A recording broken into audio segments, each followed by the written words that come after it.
ایک چیز بھول جاتے ہیں. اچھا بیچ میں کبھی کبھی ایک لائن بولتے ہیں کہ 20 سے زیادہ تو ہوئی ہیں, لیکن اس کو ایکسپلین نہیں کرتے, کھل کے نہیں بتاتے کہ زیادہ جو ہو رہی تھی 20 سے زیادہ, جیسے 36 رکعت یا 40 رکعت جو زیادہ ہو رہی تھی وہ کب کب ہو رہی تھی, تو یہ وضاحت نہیں کرتے. وہ تھوڑا سا ایک جملہ بول دیتے ہیں تاکہ اگر کوئی یہ بات لائے تو کہا جا سکے کہ ہاں میں بھی یہ بولتا ہوں. تو حقیقت یہ ہے کہ 20 رکعت وہاں صرف 20 رکعت نہیں ہوئی ہے, بلکہ 20 سے زائد بھی ہوئی ہیں. تو اگر 20 سے زیادہ ہو رہی تھی, مان لیجیے 40 ہو رہی تھی اور کسی نے 20 کر دیا تو یہ ٹھیک ہے, یعنی 40 کا آدھا کرنا ٹھیک ہے, اور پھر 20 ہو رہی تھی اس کو کسی نے آدھا کر دیا تو غلط ہو گیا. آپ اس پر بڑے خوش ہیں کہ بھائی ہر مہینے میں پہلے 40 ہو رہی تھی, اس کو بعد میں 20 کر دیا لوگوں نے, آپ کو کوئی پرابلم نہیں. تو 20 کو اگر 10 کر دیا تو کیا پرابلم ہے, کیا دقت ہے اس میں؟ ظاہر سی بات ہے کہ جو تعداد ہے اس کا بھی کوئی نہ کوئی قائل ہے. تو اگر کوئی 20 کا قائل تھا 20 کر دیا کوئی دقت نہیں, چلو کم کر دیا. تو 20 سے بھی کم کے قائلین ہیں, ائمہ ہے اس کی رائے. امام مالک رحمہ اللہ ہے, امام اور بھی کئی ائمہ, امام مالک رحمہ اللہ, اسی طرح سے امام بخاری رحمہ اللہ. امام بخاری نے جو باب باندھا اسی طرف اشارہ ہوتا ہے. اور مفتی صاحب نے ابھی کہا تھا سر میں کہ امام بخاری کا اپنا عمل کیا تھا, ان سے کچھ بھی اس کے علاوہ کچھ ثابت نہیں ہے امام بخاری رحمہ اللہ سے. اور بھی کئی ائمہ ہیں, میں پچھلی ویڈیو میں بتا چکا ہوں. تو اہل علم کا باقاعدہ یہ قول ہے کہ 11 رکعت جی. تو ٹھیک ہے, یہ کچھ باتیں میں آپ کو رکھ رہا تھا. بھیا ہم ان کی جو نیا ان کا تبصرہ ہے اس کو بھی ہم دیکھ لیتے ہیں. پیش کی ہے ابن حبان صحیح ہے ابان میں ہے, صحیح ہے ابن خزیمہ میں ہے. حالانکہ ابن خزیمہ اور ابن حبان کی صحیح کو صحیح نہیں کہا جا سکتا یقینی طور پر, اس کو بخاری مسلم پہ قیاس نہیں کریں گے. اب لوگوں کو ایک طرح کا دھوکہ ہی کہوں گا میں اس کو, کہ کہا ہے کہ ابن خزیمہ نے اس کو صحیح میں ذکر کیا, ابن حبان نے اس کو صحیح. بھائی ایک امام بخاری کی صحیح ہے, اس پر تو وہ سب مانتے ہیں صحیح ہے. باقی ابن حبان اور ابن خزیمہ کا دعویٰ ہے کہ ہم نے جو حدیثیں ذکر کی ہیں وہ صحیح ہیں, تو یہ دعویٰ برائے دعویٰ قبول نہیں ہے. اب دیکھیے, اس سے پہلے جو ان کی ویڈیو ہے اس میں تو اس انداز سے بتا رہے تھے کہ کہیں پہ کوئی روایت ہی موجود نہیں ہے, یعنی کوئی بے غبار حدیث موجود نہیں ہے. مطلب وہ تاثر ایسا جا رہا تھا کہ 8 رکعات سے متعلق کوئی روایت موجود نہیں ہے. اب اس ویڈیو میں وجود مان لیے, پہلی بات انہوں نے یہ مان لیا, یہ تسلیم کر لیا کہ ہاں ایسی روایتیں موجود ہیں. تو اب مفتی صاحب کبھی یہ مت بولیے گا کہ 8 رکعت اللہ کے نبی صلی اللہ علیہ وسلم نے ان 3 دنوں میں کتنی رکعت پڑھی تھی, اس تعلق سے حدیثیں موجود نہیں ہے, یہ بات مت بولیے گا. آپ کہیے کہ حدیثیں موجود ہے, آپ اس کو صحیح نہیں مانتے, یہ کہیے, لیکن آپ یہ نہیں بول سکتے ہیں کہ وہ احادیث سرے سے موجود ہی نہیں. دوسری بات یہ ہے کہ اب مفتی صاحب اس کا جواب کیا دے رہے ہیں کہ صحیح ابن حبان, صحیح ابن خزیمہ, اس میں اگر کوئی حدیث ہے تو ان مصنفین کا دعویٰ ہے کہ یہ صحیح ہے, اور یہ صحیح بخاری صحیح مسلم کی طرح سے معاملہ نہیں کہ صحیح بخاری اور صحیح مسلم میں جو صحیح ہوتی ہے وہ اور بھی بہت سارے ائمہ کے نزدیک صحیح ہوتی ہے, بلکہ اس پہ اجماع بھی ہوتا ہے. تو بھائی مفتی صاحب یہ بتا دیں کہ میں نے کب یہ دعویٰ کیا ہے, کیا پچھلی ویڈیو میں میرے کسی بھی جملے سے, کسی بھی لفظ سے یہ تاثر جاتا ہے کہ صحیح بخاری اور صحیح مسلم کی طرح سے وہ ہے؟ یعنی کوئی ایک لفظ میں نے تو یہ بھی کہا ہے پچھلی ویڈیو میں, آپ جا کے سن سکتے ہیں, کہ آپ یہ کہہ سکتے ہیں کہ آپ کی نظر میں ضعیف ہے. ظاہر سی بات ہے, اگر میں یہ کہتا کہ صحیح بخاری صحیح مسلم کی طرح سے اس کی صحت پر پوری امت کا اجماع ہے تو ہم اس طرح کی بات کیوں کرتے ہیں؟ اور میں نے یہ بھی کہا ہے پچھلی ویڈیو میں, آپ سنیں گے تو میں نے کہا کہ کم سے کم ان 2 محدثین کی نظر میں وہ صحیح ہے. یعنی امام ابن خزیمہ رحمہ اللہ نے صحیح میں داخل کیا تو ان کی نظر میں تو صحیح ہے, امام ابن حبان رحمہ اللہ نے صحیح میں داخل کیا تو ان کی نظر میں صحیح ہے. اب دوسرے لوگ اگر اختلاف کرتے ہیں تو دلیل لائیں, اگر وہ دلیل لائیں گے تو ٹھیک ہے, نہیں دلیل لائیں گے تو ظاہر سی بات ہے وہ حدیث صحیح ہوگی. اور حقیقت یہ ہے, سچی بات یہ ہے کہ یہ دونوں حدیثیں جیسے امام ابن خزیمہ رحمہ اللہ کی نظر میں صحیح ہے اور امام ابن حبان رحمہ اللہ کی نظر میں صحیح ہے, ایسے ہی تحقیق کی روشنی میں یہ حدیث صحیح.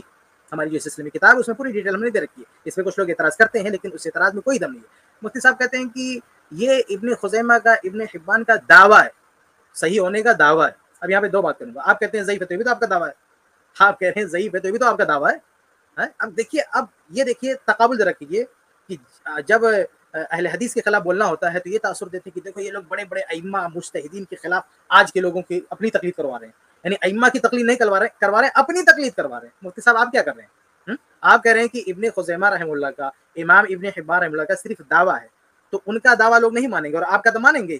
آپ کس کی تقلید کروا رہے ہیں, آپ اپنی تقلید کروا رہے ہیں نا اس مسئلے میں. تو یہاں پہ تو جو دوسروں پہ الزام رکھتے ہیں خود آپ جو ہے اسے میں مطلب اس سے دکھائی دیتے ہیں کہ آپ دوسروں کو تو یہ کہتے ہیں کہ دیکھو یہ لوگ اپنی تقلید کروا رہے ہیں, اور خود کیا کر رہے ہیں کہ امام ابن خزیمہ کی بات نہیں ماننا, امام ابن حبان رحمہ اللہ کی نہیں ماننا, مفتی صاحب کی تحقیق ماننا. یعنی وہ جو محدثین ہیں, جو صاحب سند ہے, جو انہوں نے کتابیں لکھی ہیں, ان کی تحقیق کی کوئی حیثیت نہیں ہے, ان کی تحقیق ماننا, مفتی صاحب کی تحقیق ماننا. تو بہرحال کہنے کا مطلب یہ کہ یہ تو کسی نے دعویٰ نہیں کیا کہ بخاری مسلم کے معیار پر جو ہے وہ صحیح ہے, یعنی بخاری مسلم کے درجے کے بس صحیح, قرآن مجید کے بعد سب سے صحیح کتاب صحیح بخاری ہے, اس کے بعد صحیح مسلم ہے. تو درجے کے لحاظ سے صحیح بخاری صحیح مسلم سب سے پہلے درجے پر ہے. ہم نے کہا کہ وہ صحیح ابن حبان یا صحیح جو ہے صحیح ابن خزیمہ اس درجے پر ہے.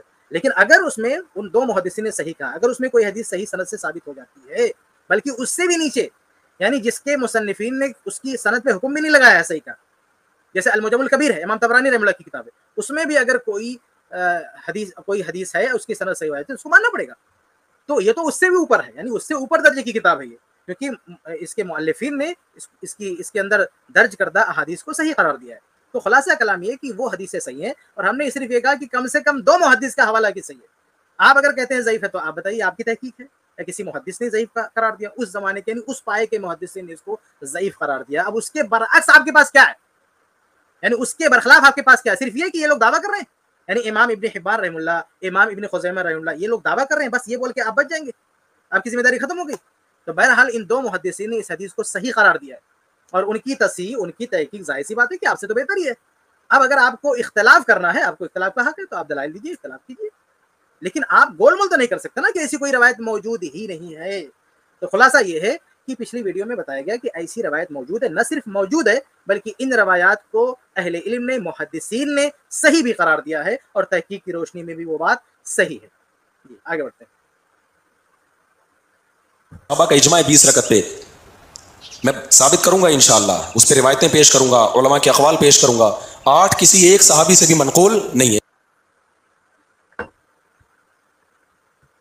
دیکھیے مفتی صاحب کہتے ہیں کہ 8 کسی ایک بھی صحابی سے منقول نہیں ہے. بھائی کسی ایک بھی صحابی سے منقول نہیں ہے، یہ کتنا بڑا دعویٰ ہے.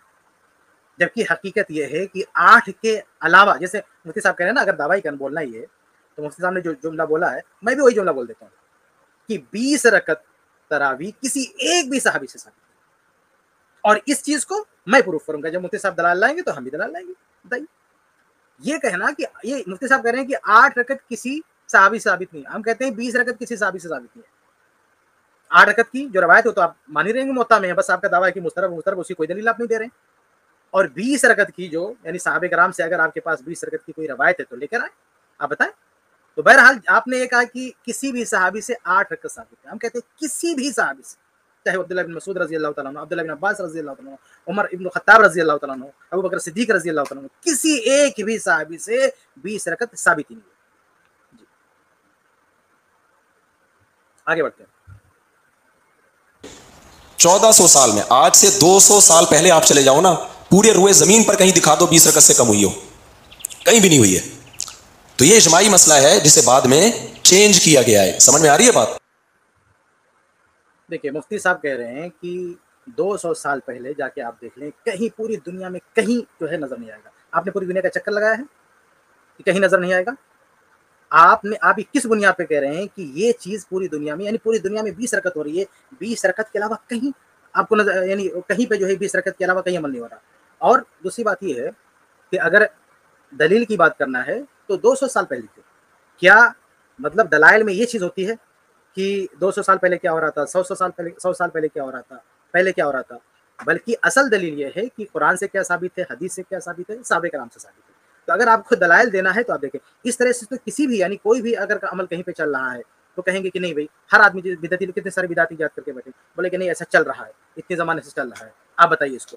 اور اس میں سب سے بڑی بات یہ ہے کہ مفتی صاحب نے کہہ دیا اجماع ہے، نہیں اجماع کا لفظ بھی استعمال کیا انہوں نے کہ اجماع ہے، یعنی 20 رکعت تراویح پہ یہ کہنا چاہتے ہیں کہ اجماع ہے 20 رکعت تراویح پہ.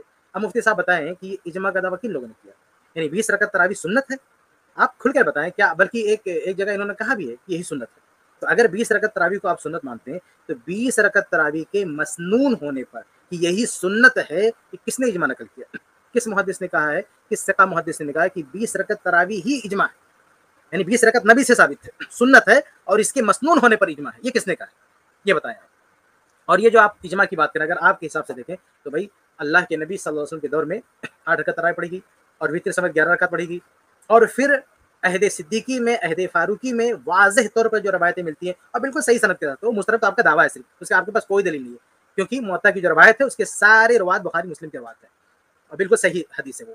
تو اس کے مطابق صحابہ کرام نے جب 11 رکعت تراویح پڑھی ہے تو اس دور میں، اس وقت آپ پوری دنیا میں کہیں بھی دکھا دیں کہ 11 سے زیادہ پڑھی ہے.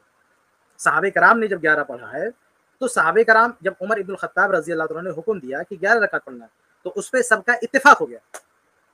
تو جب آپ کہہ رہے اجماع ہے تو کون سا اجماع مانیں گے؟ اگر ہم مان لیں آپ کی بات کہ بعد میں اجماع ہوا، مان لیں کہ بعد میں امت اکٹھا ہو گیا، تو اجماع کی کوئی حیثیت نہ، اس حساب سے تو عہد فاروقی میں بھی اجماع ہو گیا 11 رکعت پہ. اب اس اجماع کو مانیں گے کہ آپ کے اس اجماع کو مانیں گے جو آپ دعویٰ کر رہے ہیں؟ تو ظاہر سی بات ہے جب عہد فاروقی میں ایک اس پر عمل کیا گیا، اور بھی حرم میں عمل ہوا، مسجد نبی میں عمل ہوا، یعنی صحابہ کرام نے عمل کیا، مسجد نبی میں عمل ہوا، اور اس کے برخلاف کوئی ثبوت نہیں ہے، تو آپ کے حساب سے تو بھی اجماع ہے. تو جب ایک بار ایک چیز پہ اجماع ہو گیا تو دوسری ایسے مطلب ہر 100 سال کے بعد اجماع بدلتا رہے گا، کبھی اس پہ کبھی اس پہ، ایسا کیسے ہو سکتا؟ اگر اجماع کا مطلب یہ ہے کہ امت غلطی پر جو ہے اتفاق نہیں کر سکتی ہے، غلطی پہ اکٹھا نہیں ہو سکتی ہے، تو پھر عہد فاروقی میں 11 رکعت پہ امت نے اتفاق کر لیا ہے. اب اس کے بعد اس کے برخلاف کوئی عمل اپناتا ہے تو وہ تو خود اس کے خلاف ہے. تو بہرحال یہ کہنا کہ یہ اجماع ہے، یہ غلط بات ہے بھائی. اور اجماع کس بنیاد پر آپ کہہ رہے ہیں؟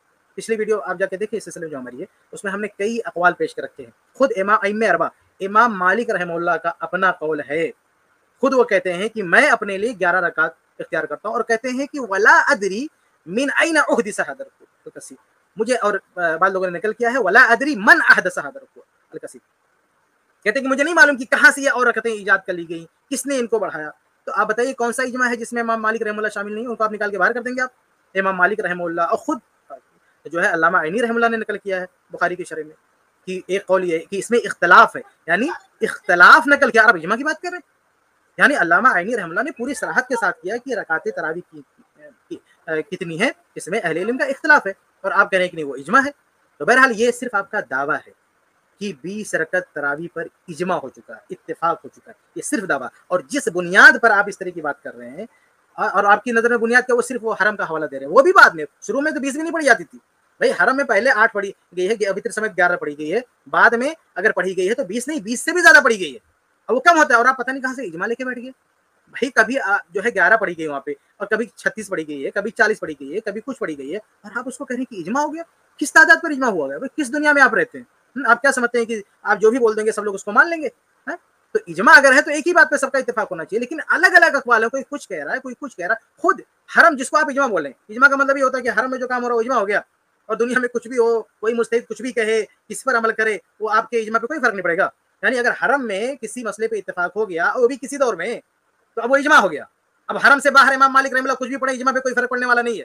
حرم سے باہر دوسرے علماء کچھ بھی کریں، کوئی فرق پڑنے والا نہیں ہے. بس حرم میں جو ہو گیا وہ اجماع ہو گیا، یہ آپ کہنا چاہتے ہیں. یا باہر کے علماء کا جو عمل ہے یا ان کا جو قول ہے اس پہ کوئی اثر انداز نہیں ہوگا. اور حرم میں بھی کہا ہزاروں سال سے جو ہے 20 رکعت ہوتی آئی ہے، یہ کس نے کہا کہ ہزاروں سال سے 20 رکعت ہوتی آئی ہے؟ آپ بار بار ایک جملہ بولتے ہیں کہ جو ہے 20 سے زیادہ تو پڑھی ہے لیکن کم نہیں. ارے اگر 40 پڑھی ہے اس کو آپ 20 کر سکتے ہیں تو 20 کو 10 کیوں نہیں کر سکتے؟ کیونکہ 10 کا بھی تو ثبوت مل رہا ہے، 8 کا تراویح کا بھی ثبوت مل رہا ہے، وتر سمیت 11 کا ثبوت مل رہا ہے. 10 پڑھ کے ایک رکعت پڑھ کے 11 کیوں نہیں بنا سکتے؟ اگر آپ جو ہے 40 کا 20 کر سکتے ہیں تو 20 کا اگر کسی نے 10 کر لیا تو آپ کی کیوں تکلیف ہے؟ کیونکہ یہ بھی تو اسی، یعنی اس بات پر بھی تو آپ کی نظر میں آپ کو تو کہنا چاہیے کہ اس بات پر اجماع ہو چکا ہے کہ حرم میں جو ہو رہا ہے اس کا کم کیا جا سکتا ہے. آپ کہہ رہے ہیں کہ اضافہ ہوا ہے. اضافہ ہوا ہے کس چیز پہ اضافہ ہوا ہے؟ سب سے پہلے حرم میں سب سے پہلے جو رکعت پڑھی گئی ہے وہ 11 کی تعداد میں پڑھی گئی. اب اس پہ اضافہ ہوتا گیا، اب اضافہ ہوتا گیا، پھر آپ کم کرتے آئے، اضافہ ہوتے ہوتے 40 تک گیا. اب آپ نے کم کیا، کم آتے آتے 40 کو آپ نے 20 کر دیا، تو 20 کو 10 کیوں نہیں کر سکتے؟ یعنی جہاں سے جو رکعت شروع ہوئی تھی، شروعات جس تعداد پہ ہوئی تھی اس تعداد پہ کیوں نہیں آ سکتے؟ تو بہرحال یہ جو آپ نے اجماع کا دعویٰ کیا ہے اس کی کوئی حقیقت نہیں ہے. آگے بڑھتے تراویح بھی اس میں فٹ ہی نہیں آتا اگر یہ 8 رکعتیں یا 10 رکعتیں ہوتی. اس کا بھی یہ جواب گھما پھرا کے دے رہے ہیں.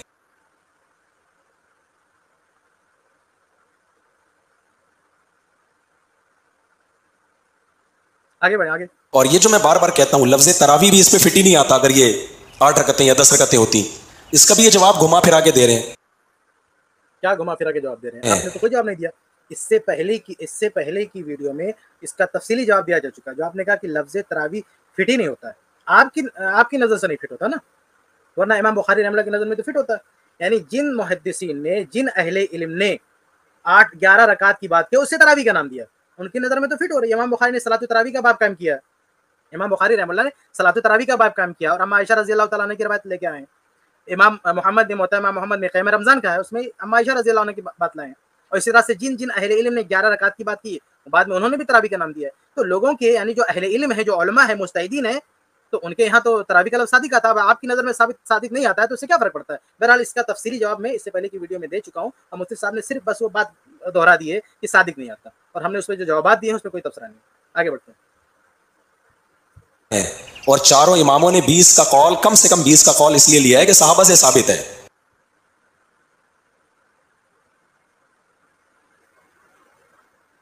8 والا قول لے لینا تو صرف 8 کا مسئلہ نہیں ہوگا، پوری امت بے وقوف ہو جائے گی. لوگوں کا ابن حجر سے اعتماد ختم، امام شافعی سے اعتماد ختم، لوگوں کا علامہ نووی سے اعتماد ختم. دیکھیے مفتی صاحب کہہ رہے ہیں کہ جو ہے ائمہ اربعہ کی طرف منسوب کر رہے ہیں کہ انہوں نے جو ہے 20 رکعت تراویح لی ہے. اس سے پہلے بھی میں نے کہا کہ کہاں سے بول رہے ہیں آپ، یعنی کس دنیا میں لکھا ہوا ہے کہ ائمہ اربعہ 20 کے قائل ہیں؟ امام مالک رحمہ اللہ کی طرف زبردستی آپ منسوب کیے جا رہے ہیں کہ وہ 20 کے قائل ہے، 20 کا قائل ہے، جبکہ کہیں نہیں ہے 20 کا. یعنی 20 ان کی طرف منسوب بھی نہیں ہے، وہ بھی منسوب ہے جو 36 وہ بھی غلط ہے، وہ بھی 36 غلط طریقے سے لوگوں نے ان کی طرف منسوب کر دیا ہے. تو بات صرف یہ تھی مدونہ میں جو بات ہے نا، وہ بات صرف یہ ہے کہ بلکہ میں آپ کے سامنے پڑھ کے بتا دیتا ہوں تاکہ وہ چیز کلیئر ہو جائے کہ مدونہ میں جو ہے وہ کیا ہے.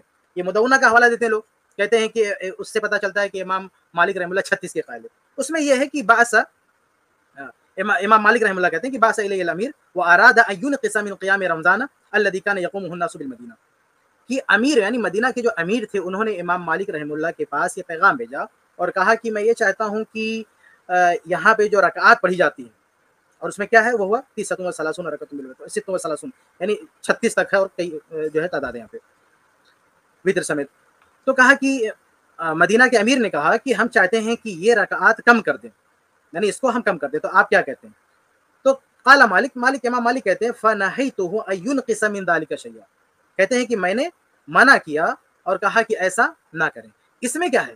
اس میں امام مالک رحم اللہ نے یعنی ایک حاکم کو اس پر ایکشن لینے سے روکا، ایک حاکم کو منع کیا کہ ایسا نہ کریں. لیکن اس کا یہ مطلب نہیں ہے کہ امام مالک رحم اللہ اسی کے قائل ہیں، کیونکہ امام مالک کے شاگرد کیا کہہ رہے ہیں؟ امام مالک کے شاگرد یہ کہہ رہے ہیں کہ امام اشعب کہہ رہے ہیں، جیسا کہ الصلاۃ والتہجد میں پہلے بھی میں اس کا حوالہ دے چکا ہوں، وہ کہتے ہیں کہ امام مالک نے کہا کہ الذی آخذ به لنفسی فی قیام رمضان هو الذی جمع عمر بن خطاب رضی اللہ تعالیٰ عنہ علیہ الناس، کہتے ہیں کہ میں اپنے لیے جو تعداد پسند کرتا ہوں وہ تعداد ہے جس پر اللہ کے نبی صلی اللہ علیہ وسلم نے معاف کیجیے جس پہ عمر ابن الخطاب رضی اللہ تعالیٰ عنہ نے صحابہ کرام کو جمع کیا تھا. وہ کتنا ہے؟ 11 یعنی 11 رکعت. وہی صلاۃ رسول اللہ صلی اللہ علیہ وسلم، اور یہی اللہ کے رسول صلی اللہ علیہ وسلم کی نماز ہے.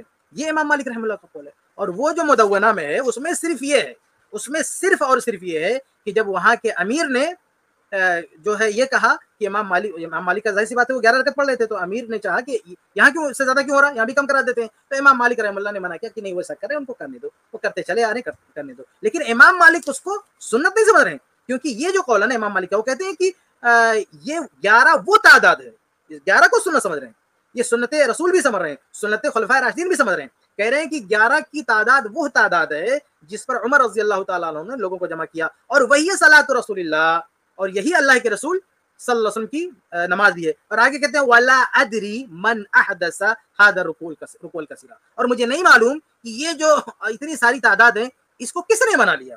تو اس کو کوئی سند نہیں دیا. جو 36 رکعت ہو رہی تھی امام مالک رحمہ اللہ نے اس کی تائید نہیں کیا، یہ نہیں کہا کہ وہ صحیح، کہا یہ کہاں سے کر رہے ہیں ہمیں نہیں معلوم. لیکن اس پر جب مدینہ کے حاکم نے ایکشن لینا چاہا تو ان کو روک دیا کہ نہیں بھائی کر رہے ہیں ان کو کرنے دو، لیکن اسے سند نہیں دیا، یہ نہیں کہا کہ وہ درست ہے. بلکہ امام مالک رحمہ اللہ کے ایک دوسرے شاگرد ہیں ابن القاسم رحمہ اللہ، وہ کہتے ہیں الصلاۃ والتہجد صفحہ نمبر 287 پہ یہ بات ہے.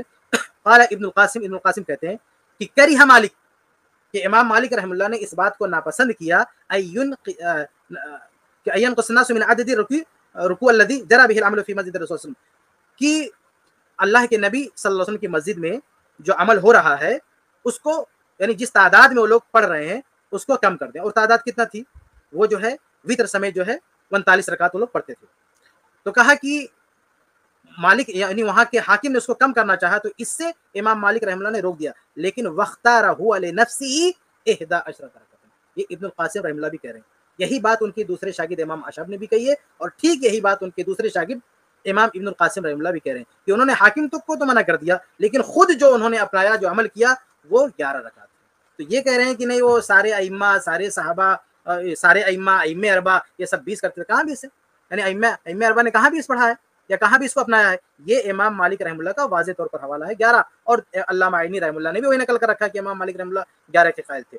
اور بھی بہت سارے اہل علم کے اقوال ہیں. اس لیے یہ کہنا کہ ائمہ نے 20 اپنا لیا یا ائمہ اربعہ کی طرف منسوخ کر دینا، ائمہ اربعہ میں سے کسی ایک کی طرف بھی، میں نے پچھلے بھی کہا تھا پھر دہراتا ہوں کہ مذاہب اربعہ میں ہو سکتا ہے، یعنی اس ائمہ کو ماننے والے 20 کر سکتے ہیں، ان کے اقوال آپ کو مل جائیں گے، لیکن ان ائمہ نے 20 رکعت کی بات کہی ہو، ان ائمہ سے صحیح سندوں سے، معتبر سندوں سے، معتبر حوالوں سے ثابت آپ نہیں کر سکتے کہ ان ائمہ نے جو ہے 20 رکعت کی بات کی ہے. دیکھیے ایک اور جو ہے امام مالک رحمہ اللہ سے ایک اور شخص نے نقل کیا نا، جوری نام کا، جس شیخ البانی رحمہ اللہ نے صلاۃ التراویح میں جو ہے وہ اس کا حوالہ دیا ہے، تو لوگ اس پر ٹوٹ پڑے، اس حوالے پہ ٹوٹ پڑے، بولے یہ تو شافعی ہے، امام مالک سے کیسے نقل کر سکتا ہے یہ، یعنی امام مالک سے اگر وہ نقل کریں، ان کے شاگرد نقل نہ کریں تو آپ اس کو رد کر دیں گے کہ نہیں وہ ٹھیک نہیں ہے.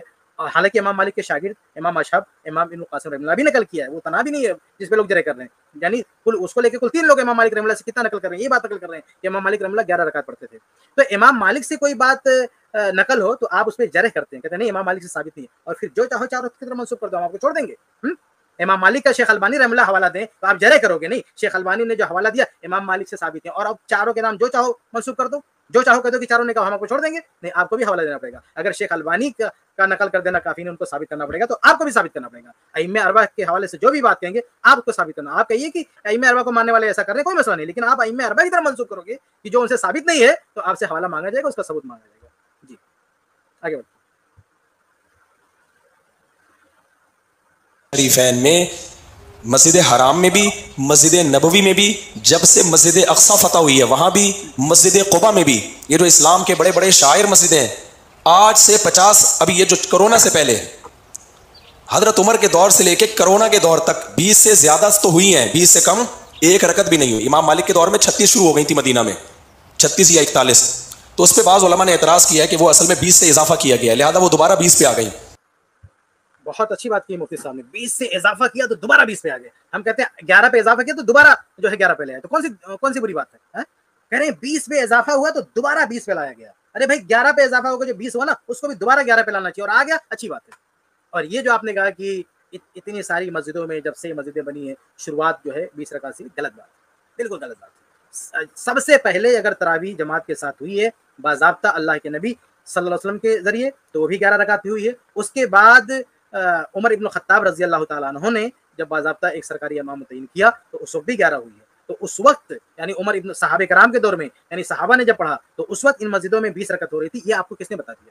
یہ بڑا آسان ہے گھر پہ پڑھ کے دعویٰ کر لینا. ارے آج ہو رہی ہے اس سے کوئی لینا دینا نہیں، بلکہ آج بھی تو ہر جگہ نہیں ہو رہی ہے، آج تو مسجد حرام میں بھی ختم ہو چکی ہے، اور جو حوالے دیتے ہیں. تو سب سے اہم بات یہ ہے کہ اللہ کے نبی صلی اللہ علیہ وسلم کے دور میں حرمین میں کتنی ہو رہی تھی، اور صحابہ ابو بکر صدیق رضی اللہ تعالیٰ عنہ کے دور میں کتنی ہو رہی تھی، عمر ابن خطاب رضی اللہ تعالیٰ عنہ کے دور میں کتنی ہو رہی تھی. تو ایسے بیٹھ کے دعویٰ کرنے سے نہیں ہوگا، آپ کو ثابت کرنا پڑے گا. ہمارے پاس تو ثبوت ہے کہ اللہ کے نبی صلی اللہ علیہ وسلم نے مسجد نبی میں 11 پڑھائی، ہمارے پاس ثبوت ہے کہ عمر ابن خطاب رضی اللہ عنہ نے 11 پڑھائی. آپ کے پاس کیا ثبوت ہے؟ آپ کے پاس کوئی ثبوت نہیں، کوئی دلیل آپ کے پاس نہیں ہے. تو اس لیے یہ صرف آپ کا دعویٰ ہے، یہ صرف آپ کا دعویٰ ہے کہ یہاں اتنی پڑے گی. اچھا آپ لاسٹ میں یہ بھی بول رہے ہیں، بڑی پیاری بات بول رہے ہیں کہ اس میں زیادہ بھی پڑی گئی ہے، یعنی حرم میں اگر 20 سے زیادہ بھی پڑی گئی ہے، اور اکثر زیادہ ہی پڑی گئی ہے، تو 20 بہت کم ہوا ہے. یعنی اگر پورے ہزاروں سال کی تاریخ آپ دیکھیں گے تو 20 پڑھنے کا جو دورانیہ ہے وہ کم ہے، 20 سے زیادہ جو پڑھی گئی ہے وہ زیادہ ہے. تو اب آپ یہ بتائیے کہ آپ کہہ رہے ہیں کہ 20 سے زیادہ جو پڑھا گیا ہے وہ کم کر کے 20 پہ لانا ٹھیک تھا، 20 پہ لانا ٹھیک تھا، یعنی زیادہ جو ہوا اس کو کم کر کے 20 پہ لا سکتے ہیں، تو 20 کم کر کے 10 پہ کیوں نہیں لا سکتے؟ جب آپ کم کر رہے ہو، دوسرا کوئی کم کرے تو غلط ہے، آپ کم کرو تو صحیح ہے. یعنی مسجد حرمین میں اگر رکعت تراویح ہو رہی ہے، 40 رکعت تراویح ہو رہی ہے، 36 ہو رہی ہے، تو آپ اس کو کم کر دو، یہ صحیح ہے. اور اگر کوئی 20 پڑھ رہا ہے اس کو کم کر کے کوئی سنت کی تعداد پہ لائے تو وہ صحیح نہیں ہے. عجیب بات ہے یہ، یعنی 20 رکعت سنت ہی نہیں ہے، اور بعض علماء نے جو پڑھا وہ نفل سمجھ کے پڑھا ہے، تو اس کو آپ کم کر سکتے ہیں. یعنی جو ہے لوگوں کی جو اپنی اختیار کردہ تعداد ہے تو وہ اوپر نیچے کر سکتے ہیں، لیکن اگر کوئی کم کر کے مسنون تعداد رکعت پہ لائے تو وہ نہیں کر سکتا. یہ عجیب منطق ہے. آگے بڑھتے اس بارے میں وہ انتہائی جاندار ہے. خود امام بخاری کا اپنا عمل کیا تھا. جو ائمہ اربعہ کا مذہب ہے اس بارے میں وہ انتہائی جاندار ہے. خود امام بخاری کا اپنا عمل کیا تھا. اتنی پڑی گئی ہے. ایک چیلنج تو میں بار بار کرتا ہوں، حضرت عمر سے جو 8 منقول ہے وہ تو مسترب ہے، تھوڑی دیر کے لیے مان لو کہ وہ صحیح ہے، تو اس دور میں کسی ایک صحابی سے دکھا دو جنہوں نے 8 رکعتیں پڑھی ہوں، اگر اصل سنت 8 ہے.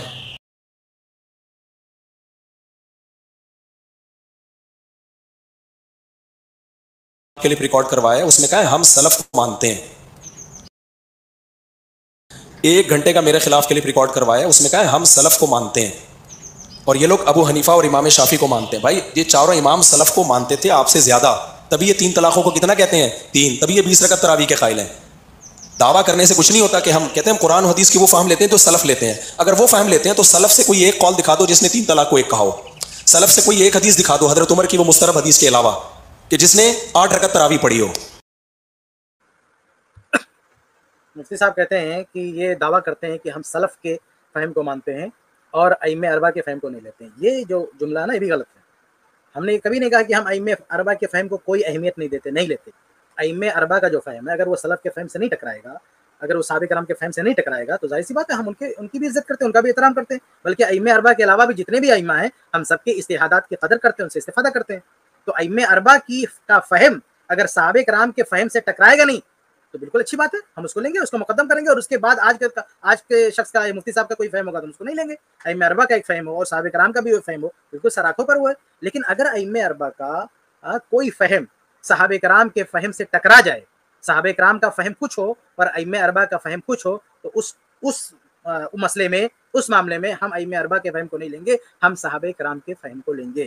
تو یہ بات اچھی طرح سے سمجھ لیں. ہم نے یہ نہیں کہا ہے کہ ہم صحابہ کرام کے فہم کو لیتے ہیں اور ائمہ اربعہ کی کوئی اہمیت نہیں ہے. جس مسئلے میں صحابہ کرام کا فتویٰ موجود ہے، صحابہ کرام کی اگر کسی مسئلے میں صحابہ کرام سے کچھ نہیں ملتا ہے، قرآن ہے، حدیث ہے، اس میں کچھ اشارے ملتے ہیں اور ائمہ اربعہ کا فتویٰ ملتا ہے تو ٹھیک ہے، اچھی بات ہے. ائمہ اربعہ کے فتوے کو جو ہے ان کے اجتہاد کو مقدم کیا جائے گا بعد کے لوگوں کے اجتہاد پہ. لیکن اگر کسی مسئلے میں صحابہ کرام کا فتویٰ ہمارے پاس موجود ہے، صحابہ کرام کا قول موجود ہے، اب اس قول کے خلاف ائمہ اربعہ میں سے کوئی ایک یا سارے ائمہ اربعہ جو ہے اس کے خلاف بولیں تو ہم صحابہ کرام کے قول پہ ائمہ اربعہ کے قول کو مقدم نہیں کر سکتے. یہ اچھی طرح سے سمجھ لیں. ہماری نظر میں صحابہ کرام کا مقام ائمہ اربعہ کے مقام سے بڑھ کر ہے. ائمہ اربعہ سے چوک ہو سکتی ہے، معصوم علی خطا نہیں ہے. چاروں مل کر کوئی ایسی بات کہہ سکتے ہیں، چاروں انفرادی طور پر تو ہو سکتا ہے، تو آپ بھی مانتے ہیں. آپ بھی کہاں ائمہ اربعہ کو مانتے ہیں؟ چاروں میں سے کسی ایک کو مانتے ہیں. آپ خود جو ہے 3 کو چھوڑ کے بیٹھے ہیں، ایک کو پکڑ کے بیٹھے ہوئے ہیں اور کہہ رہے ہیں دوسروں کو کہہ رہے ہیں. اچھا یہ بھی ان کی جو ہے چالاکی دیکھیں. یہ عوام سے جب مخاطب ہوں گے تو کہیں گے کہ دیکھو یہ لوگ ائمہ اربعہ کو نہیں مانتے. کیا خود یہ مانتے ہیں ائمہ اربعہ کو؟ ائمہ اربعہ میں سے ایک کو لے کے بیٹھے ہوئے ہیں، باقی کو چھوڑ دیں گے. آپ رفع الدین کا مسئلہ دیکھ لو، امام ابو حنیفہ رحمہ اللہ تعالیٰ، باقی جو ائمہ ہیں ان میں سے کوئی رفع الدین، اس میں سے کوئی نہیں کہتا کہ رفع الدین نہیں کرنا، سب رفع الدین کے قائل ہیں. لیکن یہ ایک کو لے کے بیٹھے ہوئے ہیں، باقی تینوں کے فہم کو چھوڑ دیا، 3 امام کے فہم کو چھوڑ دیا، ایک امام کی بات لے کے بیٹھے ہوئے، پکڑ کے بیٹھے ہوئے. لیکن ہمارا معاملہ یہ تو ہم تو کہتے ہیں کہ چاہے امام حنیفہ رحمہ اللہ ہو یا امام مالک رحمہ اللہ ہو یا امام شافعی رحمہ اللہ ہو یا امام احمد بن حنبل رحمہ اللہ ہو یا دوسرے تمام ائمہ ہوں، ان کے فہم کو، ان کے اجتہاد کو ہم پیش نظر رکھتے ہیں. اگر ان سے پہلے کے لوگوں سے، سلف سے، صحابہ کرام سے وہ اجتہاد نہیں ٹکراتا ہے ہم اس سے استفادہ کرتے ہیں. لیکن جب بات آ جائے گی صحابہ کرام کی، کہ صحابہ کرام کا ایک فتویٰ موجود ہے، ان کا ایک عمل موجود ہے، ان کی سنت موجود ہے، تو اس سنت کے خلاف ائمہ اربعہ کے یہاں سے کچھ ملتا ہے تو ہم اس کو نہیں لیں گے. سمجھ رہے ہیں؟ اور یہ آپ کو میں مثال دوں رمضان ہی سے متعلق، میں آپ کے سامنے مثال دے دیتا ہوں. رمضان ہی سے متعلق بہت سارے ایسے مسائل ہیں جس میں ائمہ اربعہ متفق ہیں لیکن صحابہ کرام کے فہم کے وہ خلاف ہے. چنانچہ ائمہ اربعہ کے یہاں آپ دیکھیں گے تو ایک مسئلہ ملے گا کہ حاملہ اور مرضیہ، حاملہ اور مرضیہ یعنی اگر کوئی عورت ہے جو حمل سے ہے اور کوئی عورت بچے کو دودھ پلا رہی ہے تو اس وجہ سے اگر وہ روزہ چھوڑ دیتی ہے تو ائمہ اربعہ یا مذاہب اربعہ ان لوگوں کا کہنا کیا ہے؟ ان کا کہنا ہے کہ بھائی ان عورتوں کو روزوں کی قضا کرنی پڑے گی. لیکن اگر ہم صحابہ کرام کو دیکھتے ہیں تو صحابہ کرام میں یہ ملتا ہے ہمیں عبداللہ بن عباس رضی اللہ تعالیٰ عنہ سے کہ وہ کہتے ہیں کہ نہیں، عبداللہ بن عباس رضی اللہ تعالیٰ عنہ اور عبداللہ بن عمر رضی اللہ تعالیٰ عنہ دونوں سے صحیح سند سے یہ بات ملتی ہے. چنانچہ سنن دارقطنی کی صحیح سند موجود ہے، حدیث نمبر 2385. اس میں ابن عباس رضی اللہ تعالیٰ عنہ کہتے ہیں کہ الحامل والمرضی جو ہے تفطر ولا تقضی، کہ حاملہ عورت اور مرضیہ عورت یہ روزہ افطار کر دے گی اور قضا نہیں کرے گی، روزے کی قضا نہیں کرے گی، وہ صرف فدیہ دے دیں گے کافی ہے، لیکن روزے کی قضا نہیں ہے. ایسے ہی مصنف عبدالرزاق میں بھی جو ہے عبداللہ بن عمر رضی اللہ تعالیٰ کا قول موجود ہے. وہ کہتے ہیں کہ حاملہ جو ہے عورت ہے وہ روزہ چھوڑ دے گی اور کھانا کھلائے گی، یعنی فدیہ دے گی اور قضا نہیں ہے.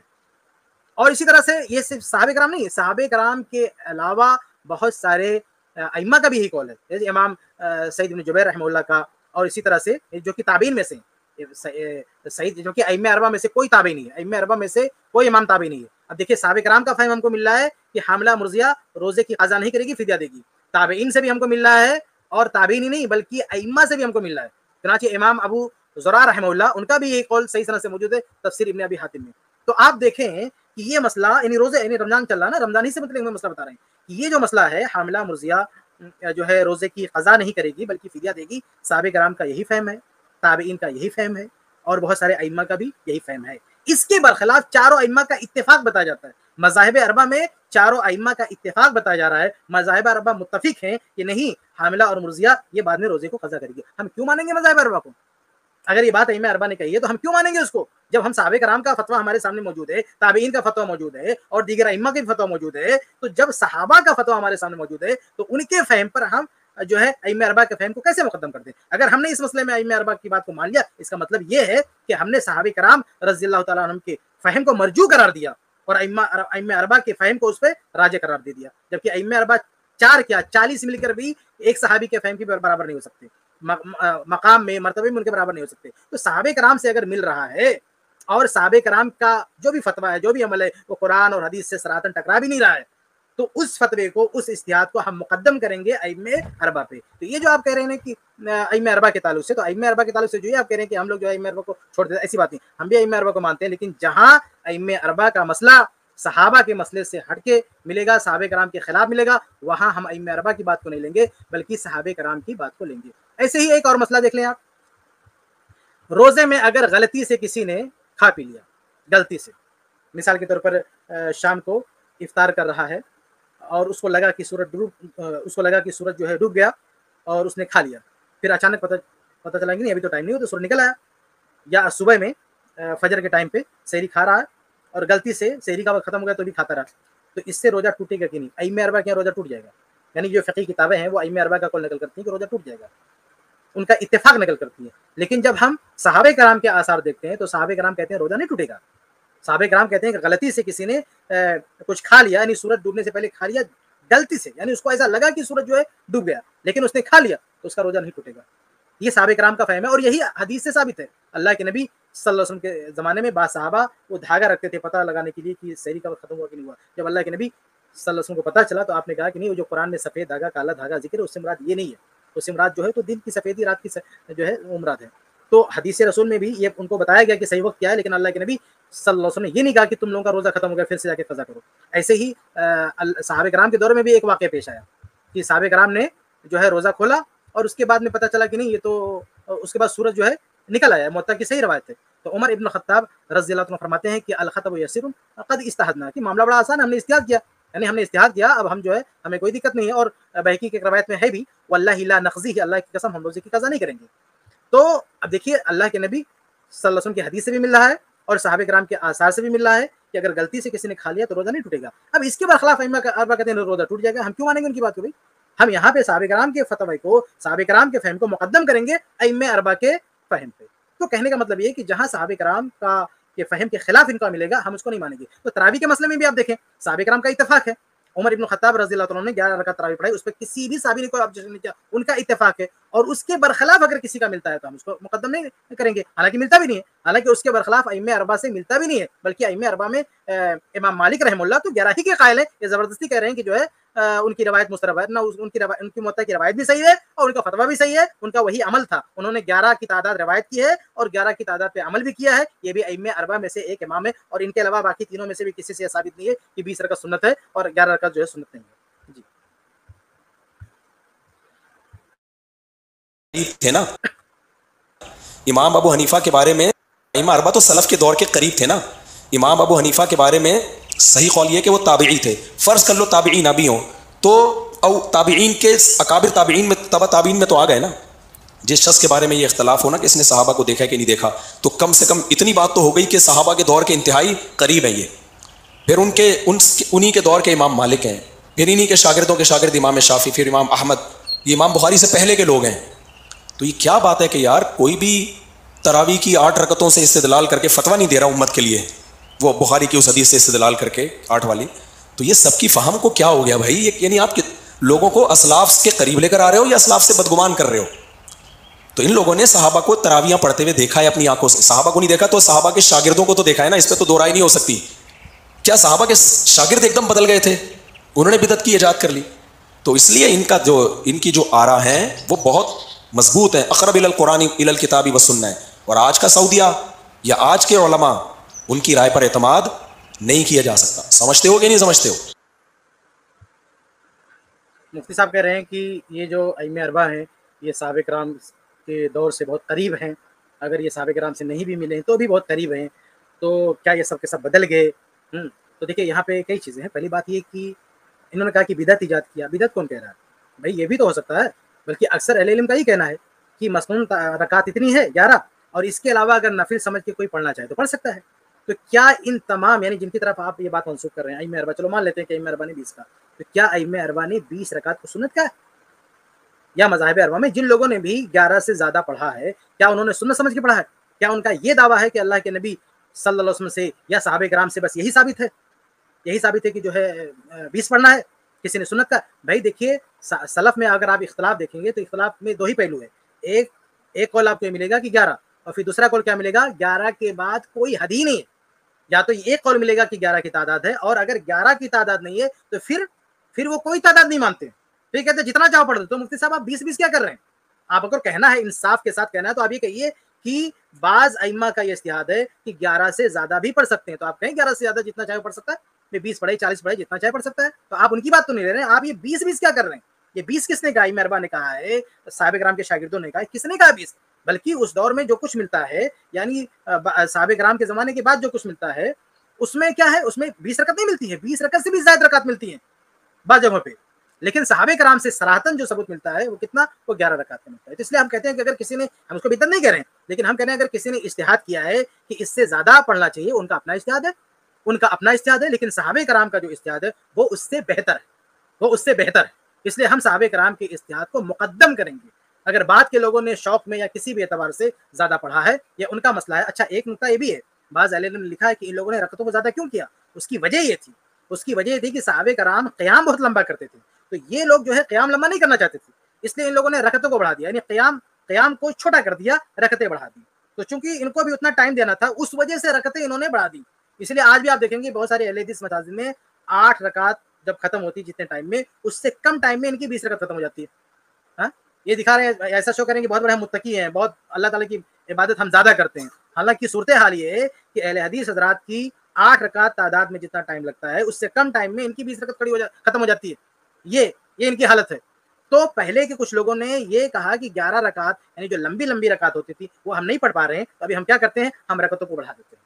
تو یہ اجتہاد ہے بعض لوگوں کا. تو آپ یہ بتائیے نا صحیح مطلب جو صحیح صورتحال وہ بتائیے کہ جن لوگوں نے اجتہاد کیا کیوں کیا، کس بات کے کیا. لیکن آپ سیدھا جو ہے سنت جو مسنون تعداد ہے، جو اللہ کے نبی صلی اللہ علیہ وسلم کی جو سنت ہے، جو صحابہ کرام کی سنت ہے، اس سے آپ سیدھا لے جا کے ٹکرا رہے ہیں کہ نہیں وہ 20 8-20 والی بات آپ کر رہے ہیں، جبکہ 8-20 کا ٹکراؤ سلف میں ہے ہی نہیں.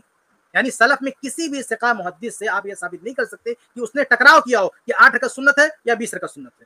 بلکہ یہ جن لوگوں نے اضافہ کیا کہ چلو نفل ہے ہم اس کو پڑھ لیتے ہیں، تو یہ صورتحال ہے، اس کو کوئی بدعت نہیں کہہ رہا ہے. لیکن ہم کیا کہہ رہے ہیں کہ ان کا ایک اپنا اجتہاد تھا، لیکن جو صحابہ کرام کا اجتہاد تھا اسے ہم مقدم کرتے ہیں، کیونکہ حدیث سے بھی ہوئی تعداد ملتی ہے اور صحابہ کرام کے اتفاق سے بھی ہوئی تعداد ملتی ہے. اس لیے بعد کے لوگوں نے اگر کچھ دوسرا اپنایا ہے تو ان کا اپنا مسئلہ ہے. اور آپ نے ایک بات یہ بھی کہی کہ کوئی بھی مفتی نے فتویٰ کیوں نہیں دیا. یعنی یہ مطلب کتنی غلط بیانی آپ کر رہے ہیں. کس دنیا میں آپ رہتے ہیں؟ آپ یہ کیوں کہتے ہیں کہ کسی نے، آپ جا کے کتب فقہ اٹھا کے دیکھیں، خود آپ نے علامہ عینی کی فتح الباری اٹھا کے دیکھ لیں، وہ اختلاف نقل کرتے ہیں کہ لوگوں نے کیا کیا پسند کیا، کیا کن رکعات میں جو ہے تراویح پڑھنی چاہیے. تو اس میں وہ خود کہتے ہیں کہ 11 رکعت بھی اختیار کی گئی ہے. اور امام ابو العباس القرطبی رحمہ اللہ نے اس کی پہلی ویڈیو میں بھی میں پیش کر چکا ہوں کہ وہ کہتے ہیں وقال کثیر من اہل علم کی ایک بڑی تعداد نے کہا ہے 11 رکعت، یعنی 11 رکعت پڑھیں گے. تو اتنی بڑی تعداد نے 11 رکعت پڑھنے کی بات کی اور آپ کہتے ہیں کوئی فتویٰ نہیں دے رہا. آپ کہہ رہے ہیں کہ پوری امت میں کوئی نہیں بول رہا ہے. کیسے نہیں بولا بھائی؟ امام القرطبی فرماتے ہیں کہ قال کثیر من اہل علم، کہ اہل علم کی ایک بڑی تعداد کہتی ہے کہ 11 رکعت کی 11 رکعت پڑھنا چاہیے. کیوں؟ اخذا بحدیث عائشہ رضی اللہ عنہا، اما عائشہ رضی اللہ تعالیٰ عنہا کی جو حدیث ہے اسی سے استدلال کرتے ہوئے. آپ یہ بھی تو بولتے ہیں، آپ کہتے ہیں وہ اما عائشہ رضی اللہ تعالیٰ عنہ کی حدیث سے استدلال کرتے ہوئے آخر ایسا کسی نے فتویٰ کیوں نہیں دیا؟ ارے بہت سے لوگوں نے فتویٰ دیا لیکن آپ کو نظر نہیں آ رہا. بہت سے لوگوں نے، امام قرطبی رحمہ اللہ کہہ رہے ہیں کثیر من اہل العلم، بہت سے لوگوں نے فتویٰ دیا لیکن آپ کو نظر نہیں آ رہا. امام بخاری رحمہ اللہ نے فتویٰ دیا، آپ کو نظر نہیں آ رہا. امام جو ہے امام حنیفہ رحمہ اللہ کے شاگرد امام محمد رحمہ اللہ نے بھی وہی باب قائم کیا، وہی روایت نقل کی، لیکن آپ کو نظر نہیں آ رہا. یعنی اہل علم کی ایک بہت بڑی تعداد نے اما عائشہ رضی اللہ تعالیٰ عنہ کی حدیث سے استدلال کرتے ہوئے 11 رکعت کو مسنون قرار دیا. اور آپ کو نظر نہیں خود علماء حناف میں تقریباً 20 کے قریب ایسے لوگ ہوں گے جنہوں نے یہ کہا ہے کہ جو مسنون تعداد ہے وہ 8 رکعت ہے, یعنی وتر سمیت 11 رکعت ہے, اور آپ کہتے کوئی فتوی نہیں دے رہا. آپ مفتی یہاں فتوی نہیں دے رہے, اس کا مطلب کوئی فتوی نہیں دے رہا. تو بہرحال یہ غلط بیانی ہے. آپ یہ کہہ رہے ہیں کہ پوری امت میں کسی نے فتوی نہیں دی, بہت غلط بیانی, بہت بڑی غلط بیانی. یہ بہت بڑی جو ہے امانت میں خیانت کی بات ہے کہ اتنی کتابوں میں تصریحات موجود ہیں, اہل علم کے اقوال موجود ہیں, اہل علم کی وضاحتیں موجود ہیں, اور اما عائشہ رضی اللہ تعالیٰ عنہ کی حدیث سے استدلال کرتی ہوئی وضاحتیں موجود ہیں, لیکن آپ اس کو چھپا رہے ہیں اور کہہ رہے ہیں کہ نہیں جو ہے کسی نے ایسا کوئی بات ہی نہیں کی, کسی نے کوئی فتویٰ نہیں دیا. یہ غلط بیانی ہے, آپ کی غلط بیانی نہیں کرنی چاہیے. سارے علماء اور سعودیہ کے سارے علماء کہتے بھی نہیں ہیں. یہ سعودیہ ہی کے علماء نے 20 رکعت تراویح پہ کتابیں لکھی ہوئی ہیں. مدینہ یونیورسٹی کے وائس چانسلر تھے یا چانسلر تھے شیخ عطیہ سالم, ان کی تو جب حرمین سے چند سال پہلے یہ 20 رکعت ختم کر رہے تھے تو انہوں نے پوری اتنی موٹی کتاب لکھی تھی سعودیہ کے عالم نے, اور انہوں نے سخت رد کیا. انہوں نے بولا بھائی 1400 سال سے نبی کا عمل, جو خلفائے راشدین کا عمل جو 20 رکعت چلا آ رہا ہے, اور پھر حدیثیں بھی پیش کی انہوں نے, صحابہ کے آثار پیش کیے. انہوں نے کہا یہ کیسے غلط ہو سکتا ہے. آپ نے کہا کہ سعودیہ کے علماء نے جو ہے یہ فتویٰ نہیں دیا ہے. سعودیہ کے علماء بھی اس کو 20 رکعت مانتے ہیں. بھائی وہ جو کتاب کا آپ کا تذکرہ کر رہے ہیں نا, کتاب کا تذکرہ کر رہے ہیں, کیا اس میں 20 رکعت کی بات ہے؟ اس کتاب کا نام 20 رکعت ہے. اس کتاب کے مصنف نے بھی یہ دعویٰ نہیں کیا ہے کہ حرم میں جو ہے پورے ہزاروں سال تک 20 رکعت تراویح ہو رہی تھی. اس مؤلف کا بھی دعویٰ نہیں ہے, بلکہ 20 سے بھی زیادہ ہو رہی تھی. اسی کتاب میں پورا ریکارڈ موجود ہے کہ کتنی ہو رہی ہے. جب 20 سے زیادہ ہو رہی تھی, 20 سے زیادہ ہو رہی تھی, اس کو آپ اللہ کے 20 پہ اس کو آپ 20 پہ کر سکتے ہیں. بلکہ اس میں ابتدا میں تو وہ بھی ہے, بعض لوگوں نے یہ بھی لکھا ہے, اس کتاب میں بھی ہے کہ عمر ابن خطاب رضی اللہ عنہ نے جمع کیا تھا وہ 11 تھا, تو 11 سے شروع ہوا اور آگے بڑھاتے بڑھاتے چلے گئے. تو اگر آپ اس کو کم کر رہے ہیں, یعنی لوگوں نے 40 تک بڑھایا, 36 تک بڑھایا, آپ اس کو کم کریں گے, 20 پہ لائیں گے, تو اگر 20 کو بھی کسی نے کم کر دیا تو کیا قصور ہے, کیا غلطی ہے؟ آپ جو ہے جو لوگوں نے نفل سمجھ کے بڑھا دیا ہے اس کو آپ کم کر کے نفل پہ لا سکتے ہیں, اور پھر جو اگر کوئی اس کو مسنون تعداد پہ لائے تو وہ کم نہیں کر سکتا ہے. تو بہرحال یہ کہنا کہ یہ تاثر دینا کہ بس کسی نے کتاب لکھ دیا ہے, تو اس کتاب میں ہے کیا اس کتاب میں 20 کی رکعت کی بات ہے؟ آپ پوری کتاب پڑھیں, اس کتاب میں 20 سے زیادہ رکعت کی بات ہے. اور جب زیادہ رکعت بڑھ جاتی تو آپ کو کس نے حق دیا اس کو کم کرنے کا جو چل رہی تھی؟ تو اگر کوئی بڑھا دیا ہے تو کوئی کم کر دیا تو کیا اس میں کون سی حرج کی بات ہے؟ تو سب سے پہلے جو شروعات ہوئی ہے حرم میں تراویح کی وہ 11 رکعت شروع ہوئی. بعد میں لوگ بڑھاتے گئے, 11 ہوا, پھر 36 ہوا, 40 ہوا, پھر کم کرتے آئے. تو جب ایسے بڑھتے گیا, لوگ بڑھاتے گئے اور پھر لوگ کم کرنے پہ آئے, تو پھر کم کرتے کرتے کہاں جانا چاہیے؟ جہاں سے شروع ہوا ہے, یعنی اصل جو تعداد جو پہلی بار وہاں پڑھی گئی اس پہ لے جانا چاہیے جو مسنون تعداد ہے. تو اگر کوئی کم, یعنی آپ 40 کو کم کر کے 20 پہ لے آئے تو کوئی مسئلہ نہیں ہے, اور 20 کو کم کر کے کوئی مسنون تعداد پہ لے جاتا ہے تو پھر آپ کو تکلیف ہوتی ہے. تو آپ کو تکلیف نہیں ہونی چاہیے. اگر مسنون رکعت تراویح پر کوئی لا رہا ہے تو آپ کو کوئی دقت نہیں ہے, آپ کو کوئی دقت نہیں ہونی چاہیے. اور سعودی کے بہت سارے علماء کا جو عمل ہے, جو اختیار ہے, بلکہ سعودی کی بہت ساری مساجد میں آپ جائیں گے 11 رکعت تراویح ہوتی ہے, یعنی بہت ساری مساجد میں 11 رکعت تراویح ہوتی ہے. بلکہ شیخ ابن عثیمین رحمہ اللہ کے فتویٰ میں نے دیکھا, وہ کہتے ہیں کہ میں خود 11 رکعت ہی پڑھتا ہوں. انہوں نے یہ بھی کہا کہ جو مسنون تعداد ہے وہی بہتر ہے. انہوں نے کہا جو پڑھ رہے ہیں ٹھیک ہے, اس کے لیے بھی گنجائش ہے, لیکن بہتر یہ ہے کہ جو مسنون تعداد ہے وہی پڑھنا چاہیے, اور میں بھی وہی مسنون تعداد ہی کو اختیار کرتا ہوں.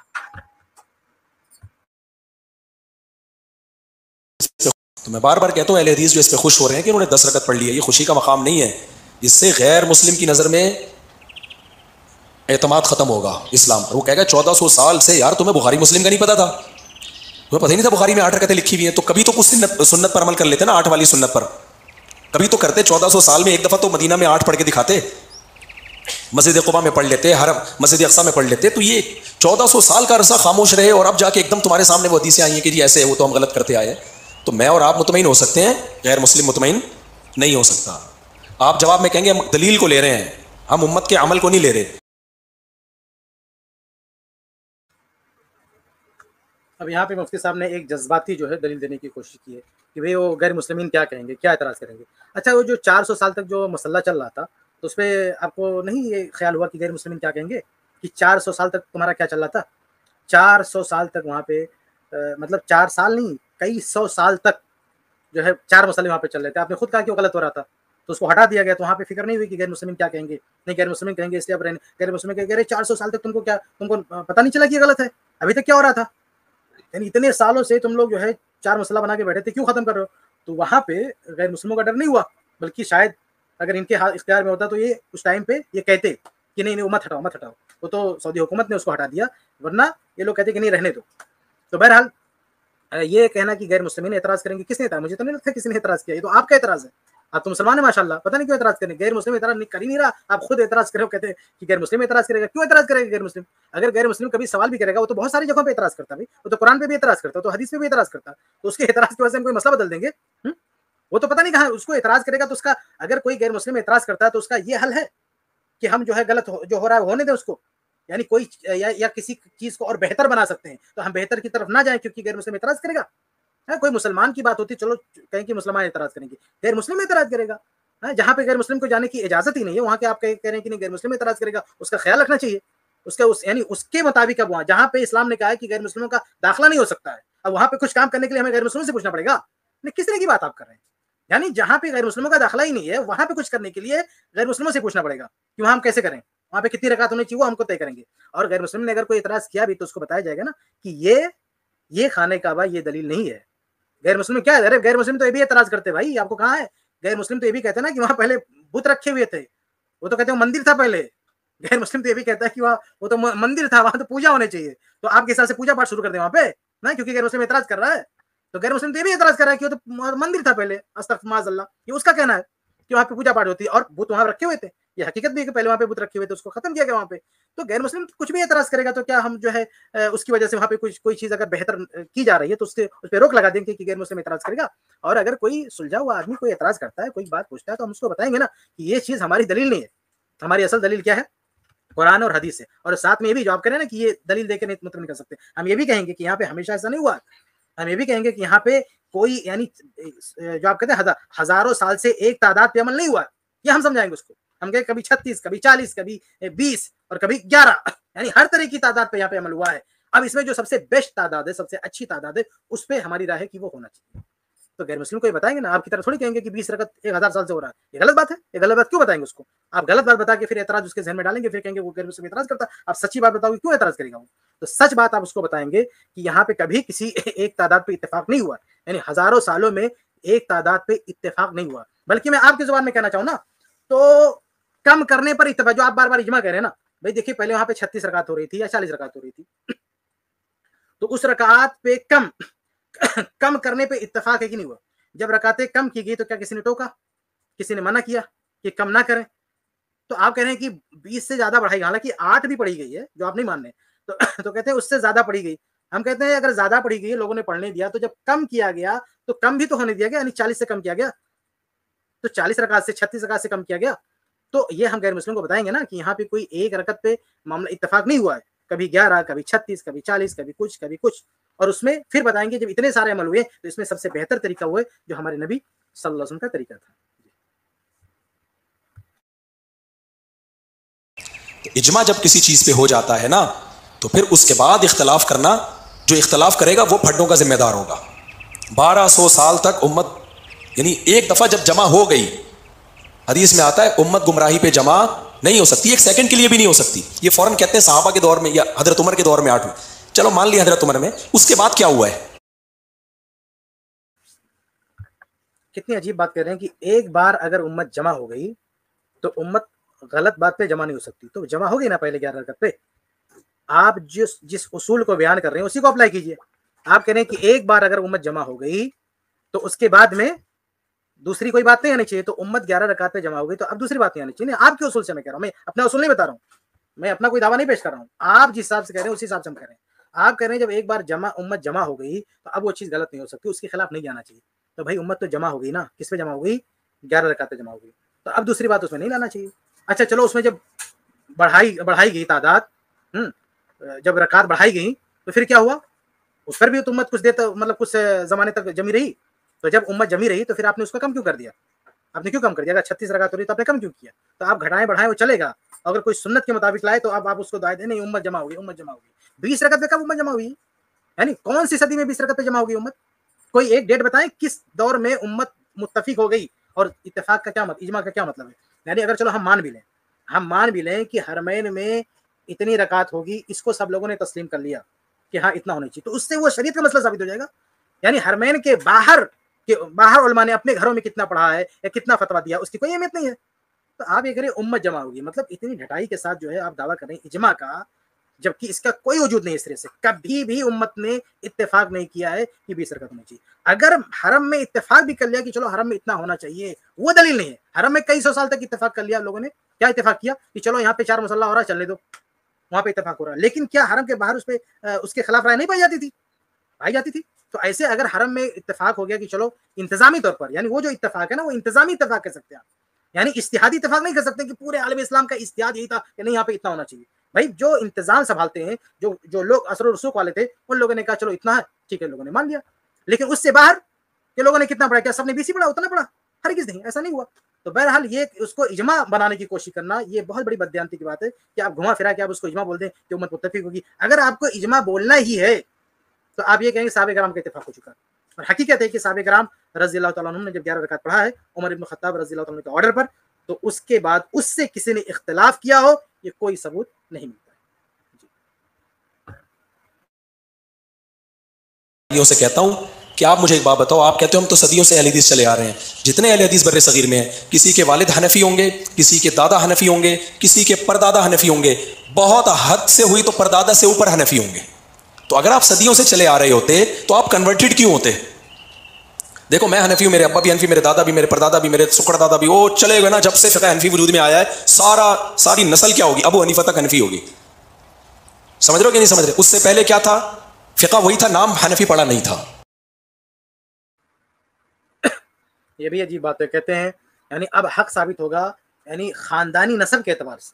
کتنی عجیب بات ہے. تو وہی بات ہے جو ہندوستان میں ہندو لوگ کہتے ہیں تمہارے باپ دادا کے اوپر جاؤ گے تو آپ ایسا لگے گا تم کنورٹ ہوئے ہو, یعنی تمہارے ابا یا دادا یا پردادا کوئی ہندو رہے ہوں گے تو اس سے تم کنورٹ ہو کے مسلمان ہو گے, اس لیے صحیح دھرم کیا ہندو ہے, اسلام صحیح دھرم نہیں ہے کیونکہ تم کنورٹ ہوئے. وہی مفتی صاحب بھی بول رہے ہیں کہ بھائی تم کہیں کنورٹ ہوئے ہو. بھائی یہ کون سی دلیل ہے؟ یعنی خاندانی نسب, یعنی ہمارے خاندان باپ دادا اس چیز کو مان رہے تھے تو وہ صحیح ہے. یہ تو کفار مکہ بھی کہتے ہیں نا, وجدنا آباءنا کذالک یفعلون, کہ ہم نے اپنے باپ دادا کو ایسے ہی کرتے ہوئے پایا ہے. یہ تو مقلد, یہ کوئی اچھی بات ہے, یہ کوئی دلیل ہے؟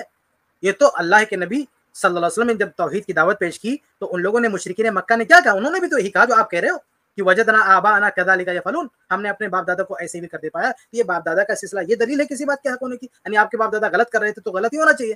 تو بہرحال یہ کوئی دلیل نہیں ہے. یہ تو ہندو لوگ کہتے ہیں. بھائی یہ تو ہندو, پتہ نہیں کہ بار بار یہ ہندو والی بات کرتے ہیں مفتی صاحب, کہ ہندو لوگ اعتراض کریں گے. اور یہ دلیل بھی ہندوستان میں کے سارے لوگ جانتے ہیں کہ ہندو لوگ ایسے ہی چڑھاتے مسلمانوں کو, بہت سارے, کہ تم لوگ تو پہلے ہندو تھے.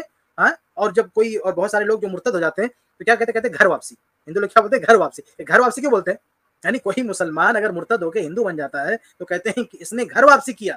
اور بلکہ بہت سارے لوگ کہتے ہیں کہ ہم تم کو گھر واپسی کرائیں گے. کیوں یہ گھر واپسی بولتے ہیں؟ کیونکہ یہ لوگ یہ کہتے ہیں کہ تم لوگ کے باپ دادا ہندو تھے تو تم لوگ کنورٹ ہو گئے. تو کنورٹ اگر کوئی ہو رہا ہے تو کیا مطلب وہ حق پر نہیں ہے؟ اگر کوئی حق بات قبول کر رہا ہے تو وہ حق پر نہیں ہے. آپ یہ بلکہ خود جو ہے دیوبندی حضرات کے تعلق سے ہی آپ بتاتے ہیں کہ سارے دیوبندی یعنی سب کے سب خاندانی ہیں, یعنی کوئی دیوبندی کنورٹ نہیں ہوا ہے. یعنی کسی اور, یعنی کوئی, یعنی کسی دیوبندی کے باپ دادا یا پردادا کوئی ہندو نہیں رہے ہوں گے, یا کسی اور مسلک کے مذہب کے ماننے والے نہیں ہوں گے. سب کے سب, یعنی جتنے بھی آپ کی جماعت میں جتنے پائے جاتے ہیں سب کے سب جو ہے ابو حنیفہ رحمہ اللہ تک نسب پہنچتا ہے سب کا. یعنی سب ابو حنیفہ رحمہ اللہ کی اولاد ہیں, ان کے باپ دادا سب ان کی اولاد ہیں, یا ان کے مذہب کو ماننے والے, بیچ میں کوئی سلسلہ نہیں ٹوٹا ہے. ایسے سب ہیں یا اس میں کنورٹڈ بھی ہیں. تو بہرحال یہ کوئی دلیل نہیں ہے. اصل دلیل یہ ہے کہ حق ہر دور میں تھا کہ نہیں, حق پہ چلنے والے کون ہیں اس سے فرق نہیں پڑتا, حق تھا کہ نہیں. اہل حدیث جو مسلک ہے, اہل حدیث کے ماننے والے لوگ ہیں, یہ ہر دور میں تھے کہ نہیں, یہ آپ سوال کریں تو یہ معقول سوال ہے کہ ہر دور میں حق تھا کہ نہیں. اس حق پہ, اس بات پہ کون چل رہا تھا کون نہیں چل رہا تھا اس سے کوئی لینا نہیں. اگر اللہ کے نبی صلی اللہ علیہ وسلم نے کیا فرمایا کہ لا تزال طائفۃ من امتی, کہ میری امت کا ایک گروہ ہمیشہ حق پر رہے گا, ڈٹا رہے گا. ایک گروہ ہمیشہ رہے گا, یہ نہیں کہ ایک خاندان ہمیشہ رہے گا. ایک خاندان ہمیشہ رہے گا نہیں, ایک گروہ ہمیشہ رہے گا. ہو سکتا ہے کہ ایک فیملی آج حق پر ہو اور کل اسی حق کو کوئی اور لے لے اور پھر وہ فیملی جو ہے گمراہ ہو جائے. تو اس سے یہ نہیں کہیں گے کہ اس حق کا جو ہے اس کی کوئی اہمیت نہیں رہے گی. تو حق جو ہے ہر دور میں رہے گا, سچ ہر دور میں رہے گا, سچا دین صحیح منہج ہر دور میں رہے گا, اور اللہ کے نبی صلی اللہ علیہ وسلم کے دور سے لے کر آج تک موجود رہے گا. اس میں کوئی انقطاع نہیں ہوگا. لیکن یہ جو آپ دلیل دے رہے ہیں کہ باپ دادا پردادا, یہ کوئی دلیل نہیں ہے. یہ دلیل مانے تو کوئی مسلمان ہی نہیں ہوگا, کوئی کلمہ نہیں پڑے گا. بھائی ہمارے باپ دادا نہیں تو ہم کیوں آئے, ہم کیوں چھوڑے اس کو. تو اصل چیز ہے جو حق ہے اس کو لینا, اور یہ پروف کرنا ہے کہ ہر زمانے میں یہ حق موجود تھا. تو جیسے اہل حدیث جماعت اہل حدیث کا مسئلہ ہے, تو جماعت اہل حدیث ہر دور میں موجود تھی. ہر دور میں کوئی دور جماعت اہل حدیث کی وجود سے خالی نہیں رہا ہے. اور یہ جو آپ بار بار جو ہے بیوقوف بناتے ہیں, لوگوں کو الو بناتے ہیں, یہ کہتے ہیں نہیں یہ 100 سال, ارے 100 سال پرانے تو آپ ہیں, دیوبندی حضرات ہیں. کہاں تھا دیوبند سے پہلے کدھر تھے آپ لوگ؟